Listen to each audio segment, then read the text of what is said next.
Hello, everyone, and welcome back to the channel. We are continuing our unpacking of the book of Deuteronomy in chapter 28. We are looking at the curses. We talked about the blessings in Deuteronomy chapter 28 and verses 1 through 14. Where God says that if his people were obedient, then they would receive the blessings of God. But if they chose not to be obedient, if they were disobedient, then there would be a list, a multitude of curses that would come upon the children of God. And so we have been unpacking these curses.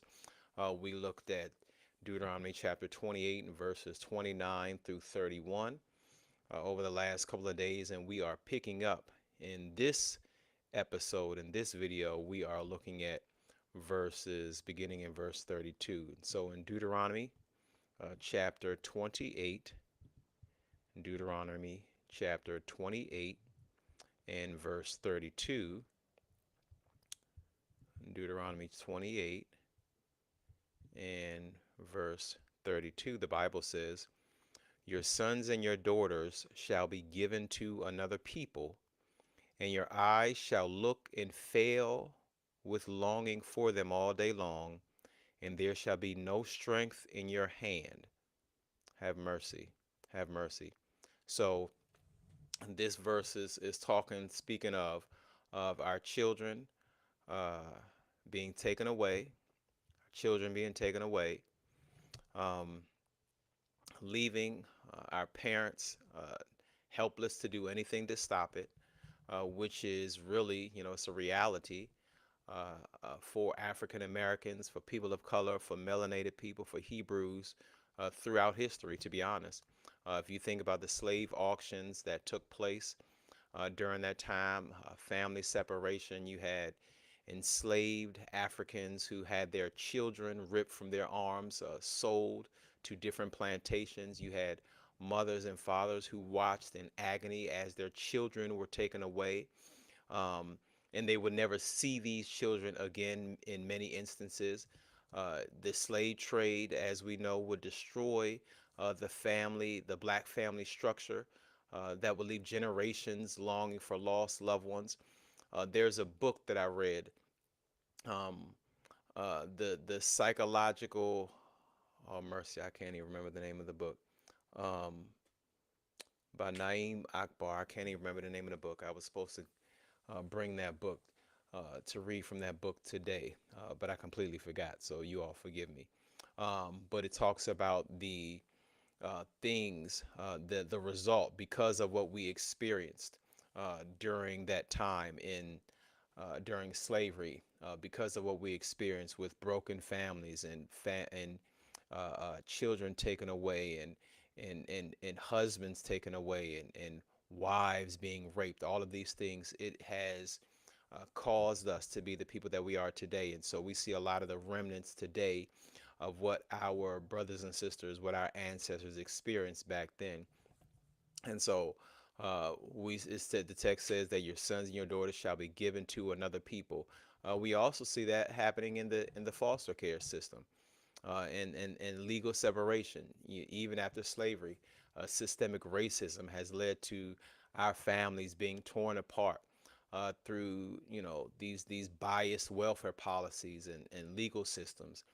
Today, our children are disproportionately taken into foster care, often placed in homes that have individuals that don't look like us. And so, of course, over time, our children end up losing their cultural heritage. They don't know who they really are because they were not raised in homes with individuals that look like them. And then who could forget or who could dismiss the school to prison pipeline, which continues this cycle, as our black, our young people are funneled into incarceration instead of education and success. All of these things are taking place with our children. The text goes on to say in verse 33, a nation whom you have not known, shall eat the fruit of your land and the produce of your labor, and you shall be only oppressed and crushed continually. And this is similar to what we have talked about over the last couple of days with the economic exploitation, stolen labor, this continuous cycle of oppression that we have been dealing with, and in this country with, of course, the transatlantic slave trade. We have free labor, where we literally built the wealth of this country through our forced labor.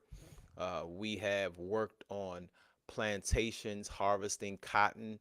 We've built infrastructure, yet we've reaped none of the benefit from our labor, while the white plantation owners, they continue to prosper. And we see the results of that today. We have little, if nothing, to show for all the hard work that we've put into building this country, building this country. We have Jim Crow, economic disenfranchisement. And so after slavery, black communities face systematic economic oppression, which made it difficult for us to gain wealth. And so while our our white counterparts, they start on third base, we start on home plate.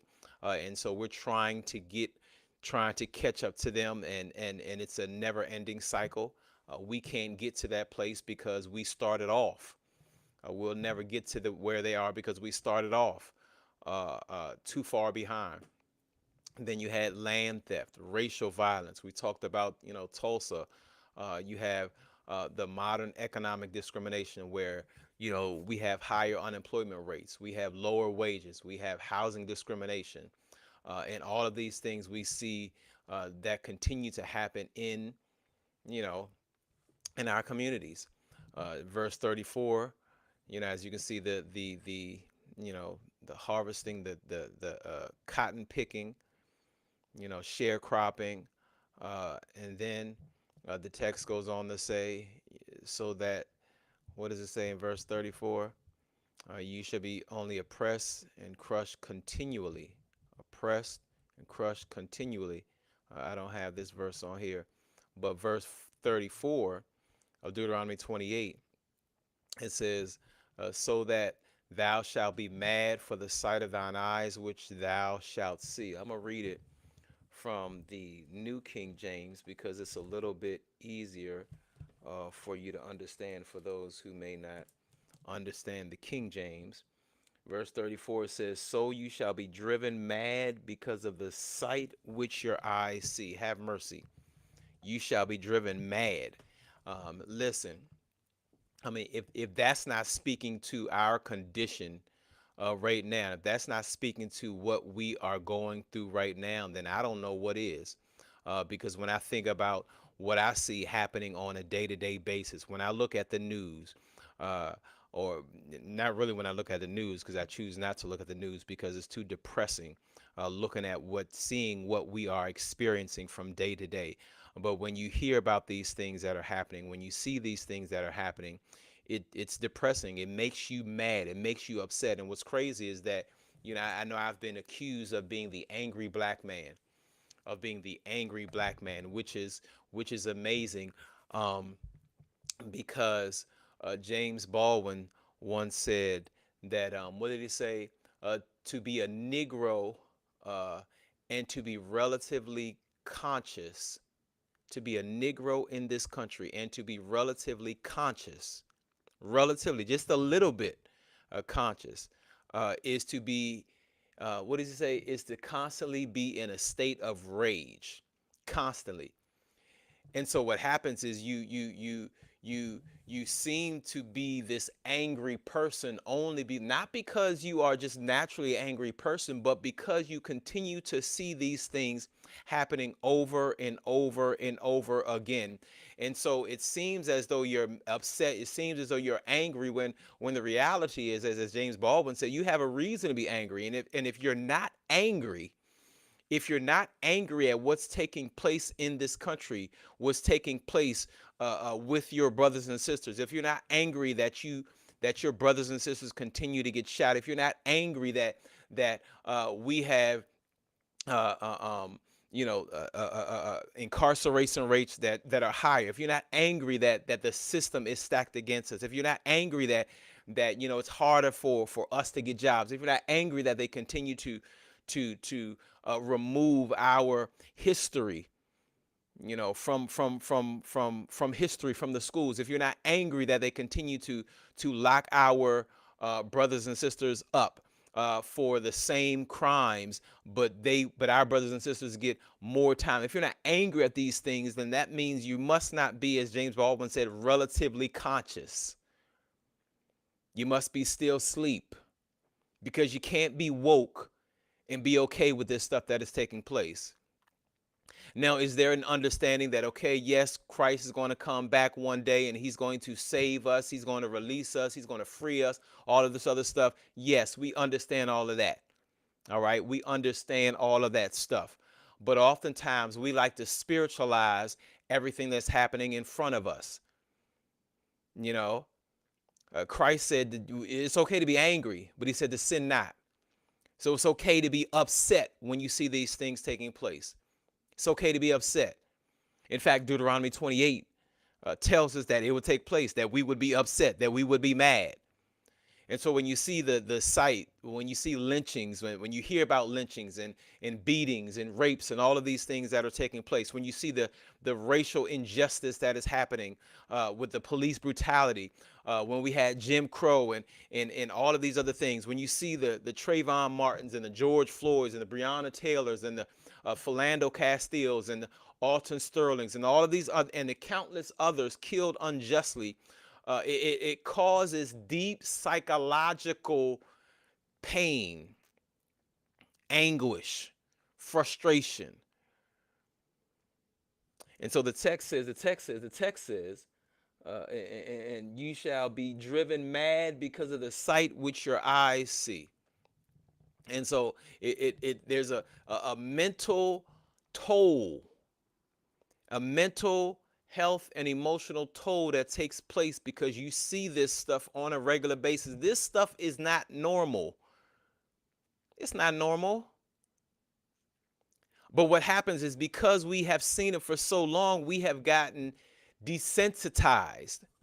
And so when this stuff happens in front of us, we don't really, it's somebody gets shot, okay, no big deal. No big deal. Because we've seen it so much that we don't even stress about it. We don't even worry about it. It doesn't even make the news anymore, because we've been desensitized. Why is that? And the crazy thing is, that's exactly what they want us they want. That's exactly what they want to happen. They want us to get desensitized. It's the same thing that happens when we watch these movies. Every single time they put out a movie about us. I saw the other day, there's a movie coming out. I can't remember what the movie is about, but it's another slave movie. Every single time they put out these movies about us. Why is it always about slavery? Have you noticed that? Have you noticed that? See, we're talking about being desensitized. And so you always see yourself as a slave because that's all they put in front of you. They always depict us as being less than. And what do? We eat it up. We eat it up because we go see it, and we're becoming, we wonder why we can't see ourselves as anything other than, because that's what we continue to put into our minds. That's what we continue to put into our minds. We continue to feed ourselves with the stuff that they put in front of us. But there has to be more to it. We have to be able to see ourselves the same way that the Most High sees us. And he does not see us as slaves. He doesn't see us as slaves. In fact, in Deuteronomy chapter 7 and verse 6, this thing is so powerful. This thing is so powerful. This thing is so powerful. Deuteronomy chapter 7 and verse 6. says, "For you are a holy people to the Lord your God. The Lord your God has chosen you to be a people for himself, a special treasure above all the peoples on the face of the earth." A So not only does he call us to be holy, but he says that we are a special treasure. Special, meaning there's something different about us. Now, it's not just a treasure, but it's a special treasure. Now, does that mean that we are any better than anybody else? No, because the ground is level at the cross. We all need Jesus. But there's a value that he has placed upon his chosen people that is different from the value that he's placed upon everybody else. And the reason that we continue to shoot each other, the reason we continue to talk bad about each other, the reason we continue to disrespect one another is because we don't understand that we are a special treasure. Special treasure. We don't understand who he has created us to be. And because of that, because we don't understand who we've been created to be, we don't see ourselves and we don't see one another in the same way, in the same light that he sees us. And so that's why it's so easy. It's amazing because when I began to study this thing, and when I learned, who I am in him, and when I learned who he has created us to be honest, when I looked at Deuteronomy 28, I began to look at my brother and my sister differently. And so when I see my brother or my sister, uh, doing things that are not pleasing to him, when I see these things, when people say things or do things that are not in alignment with the way he would have for us to live, I used to get upset at them. I used to get frustrated with them, but now I sympathize with them. When my brother is standing on the corner drinking and smoking with his pants down and doesn't and is acting a fool and shooting up his brothers and sisters. I used to get upset, but now I sympathize. I sympathize because I recognize the condition that we're in, and I recognize that my brother doesn't know who he is. He doesn't understand who God created him to be. And so that's why I have this passion, this zeal to tell my brothers and my sisters who they have been created to be. We need to understand that there's more, there is more, there is more that he has for us. He says we are a chosen people.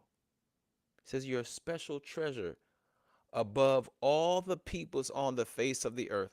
Listen, I didn't make that up. I'm just reading what the text says. There's something different about us. And the reason that we are in this condition we are today is because we don't recognize that there is something different about us. And so for somebody who's watching this right now, you got to understand that you are more than what this society has painted you to be. You're more than that. You're more. The Bible says that we were kings and priests, queens, before we came to this country. You got to change your mindset, change your mentality. Don't see your brother, your sister as your enemy. See them as the same thing that Christ sees in them. See them as a special treasure. We're going to pick back up tomorrow in our next video, and we're going to unpack this Deuteronomy 28 just a little bit more. If you have not done so, please like, comment, subscribe, and we'll see you in